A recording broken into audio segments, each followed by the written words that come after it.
विवेकानंद ने देखा कि एक युवा भिक्षु संस्कृत के कुछ श्लोक का पोस्टर बनाने की कोशिश कर रहा है, लेकिन बार बार गलती हो रही है। भिक्षु ने स्वामी जी से कहा, मैं 2 घंटे से इन श्लोक को नए पेज पर कॉपी करने का प्रयास कर रहा हूँ, लेकिन हर बार गलती हो रही है। स्वामी जी ने कहा, केवल फोकस की कमी के कारण ऐसा हो रहा है। आप लिखते समय किसी अन्य घटना के बारे में सोच रहे हो। भिक्षु ने पूछा, अगर मन दूसरी जगह भटके तो किसी एक काम पर फोकस कैसे करते हैं? स्वामी जी ने 3 स्टेप्स बताए। सबसे पहले गहरी सांस लो और गहरी सांस छोड़ो। मन को काम और खेल से हटाकर सांस पर ले आओ। दूसरा स्टेप, फिर सारी इंद्रियों को एक एक करके किसी एक काम से जोड़ो। जैसे आंखों से शब्दों के आकार को बनते हुए देखो, हाथ से पेन को स्पर्श करो, कान से घर्षण करती हुई आवाज सुनो। उसके बाद आप काम के साथ एक हो जाओगे। स्वामी जी कहते हैं, हमारा कंसंट्रेशन इंद्रियों में बटा होता है, इसलिए हर इंद्रियों को एक काम पर लगा देने से मन भटकना बंद हो जाता है और आप उस काम के साथ एक हो जाते हो। एक बार स्वामी विवेकानंद ने देखा, तो गरीब रहोगे तो कोई ध्यान नहीं देगा, मेहनत करोगे तो सब हंसेंगे और जब कामयाब होंगे तो सब जलेंगे।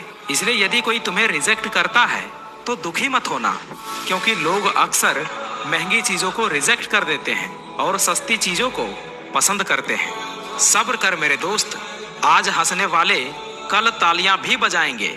हर उस आंख में चुभना है मुझे जिसने हमें देखकर कभी नजरें फेरी हो। कोई भी लक्ष्य इंसान के साहस से बड़ा नहीं, हारा वही है जो लड़ा नहीं। अरे जो मुस्कुरा रहा है उसने दर्द को पाला होगा, जो चल रहा है उसके पांव में छाला होगा। बिना संघर्ष के इंसान चमक नहीं सकता यारो, जो जलेगा उसी दिए में उजाला होगा।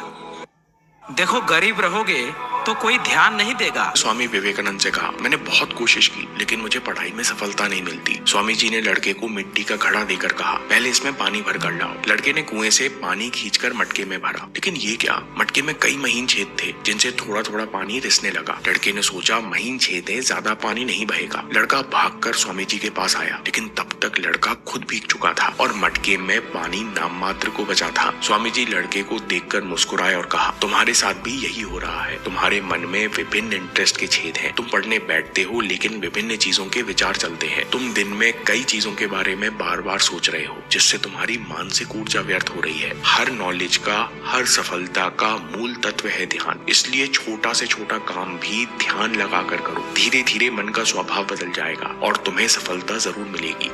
युवा लड़के ने स्वामी बड़े भाई के नाते मैं बताऊं, मैंने खुद इतना पेपर क्रैक किया हुआ है, चाहे वो सीजीएल हो गया, चाहे वो सीएचएसएल हो गया, सीपीओ हो गया, दिल्ली पुलिस हो गया, सीडीएस हो गया, हर एग्जाम्स को बकायदा मैंने 50 आउट ऑफ 50, 100 आउट ऑफ 100 के स्कोर से जो है वो आपको क्वालिफाई करके दिखाया मैंने। और इतने पेपर क्रैक करने का जो मेरा एक पर्सनल अनुभव कहता है वो यही कहता है कि जब आपका सिलेबस अच्छे तरीके से कंप्लीट हो जाता है ना, तो उसके बाद आप भारत में कोई भी वनडे कॉम्पिटिटिव एग्जाम देने जाएंगे, आप उसमें पूरे के पूरे नंबर लेकर आएंगे।